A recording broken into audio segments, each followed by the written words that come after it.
It is our sense of God's absence that brings us to church in search of God's presence.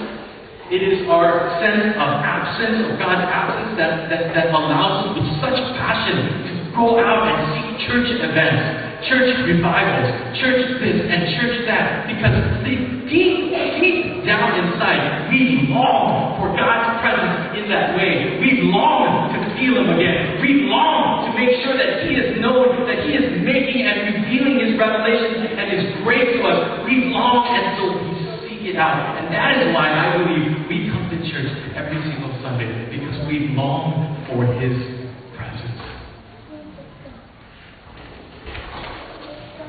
And so, like the disciples, we go up on our hillsides and we crane our necks up to the heavens and we say, when and how, Jesus, are you coming back? Now here's the interesting about our text today. Two white-robed men, white angels.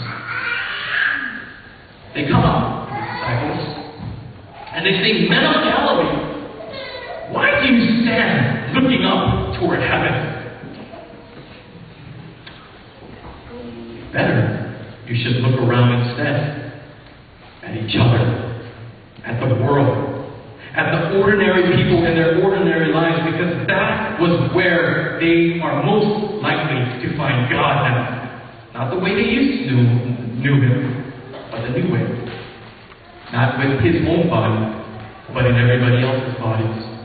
The risen, the ascended Lord was no longer anywhere on earth, so that instead He could be everywhere. And no one standing around watching them that day could have ever guessed what was going to happen as they all stopped looking into the sky and instead started looking at each other.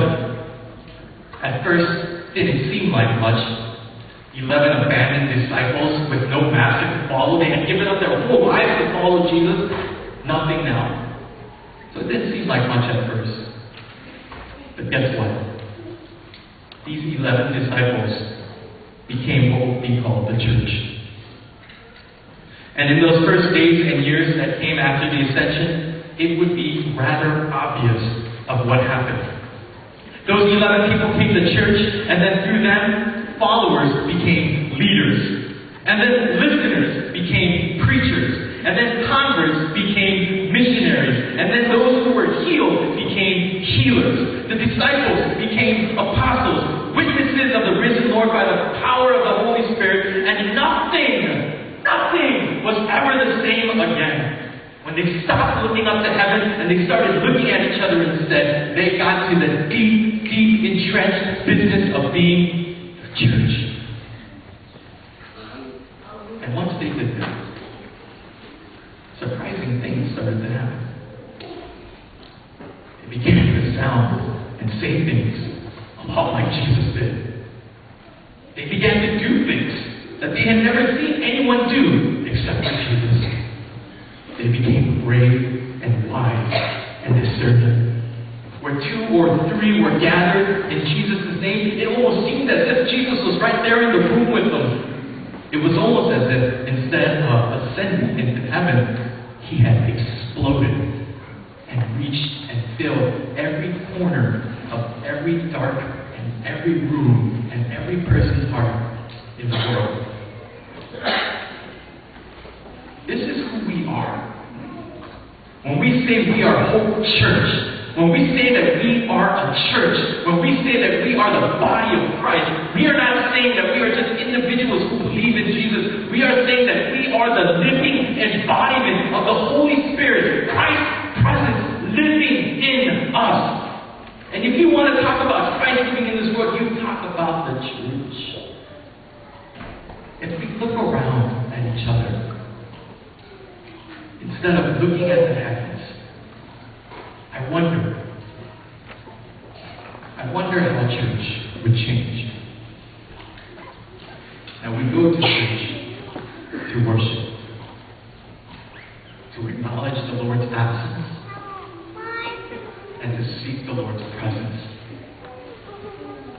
We go to church to sing and to pray, to be silent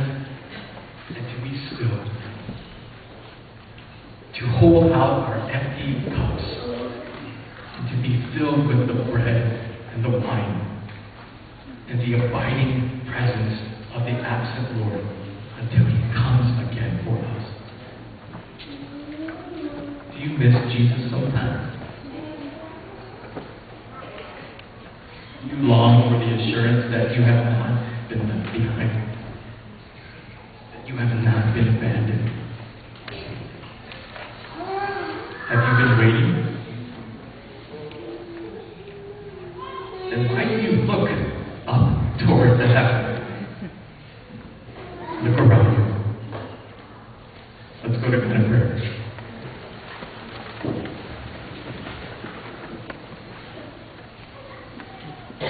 Jesus, we desire never to be alone in life.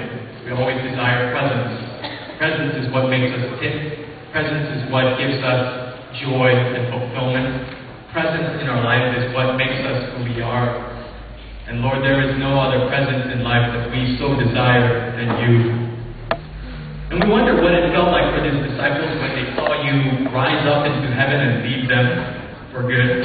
I mean, they must have expected that you were going to come within a couple of weeks, that definitely you wouldn't delay your coming for 2,000 years.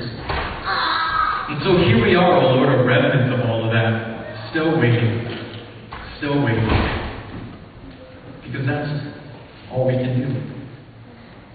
And yet, O Lord, you sent us a promise today through your word, that this church that we are a part of, that this greater body of believers that we are a part of, is your living presence here while we wait. And so we know, O Lord, that through the Holy Spirit, people are baptized, people are healed, people are forgiven, people are given a new chance, a second chance, a third chance, a fourth chance. People who are unsure of their identities are becoming confident in you. People who are so broken in so many different ways that they can't even wish or even think to share them out in the open have found healing and renewal through you. Lord, the Holy Spirit is working, and it is working through your church. Would we, O Lord, your people, your disciples, your precious children, continue to be that embodiment as we wait diligently for you. Lord, today we go to the table. We eat your bread, we drink your cup. May we be reminded that your presence is here, that your grace overflows into our life, that we have enough to move us to the next day, and the day after that, and the day after that. In your grace, and in your love, in your absence, but also in your presence, we pray. Amen.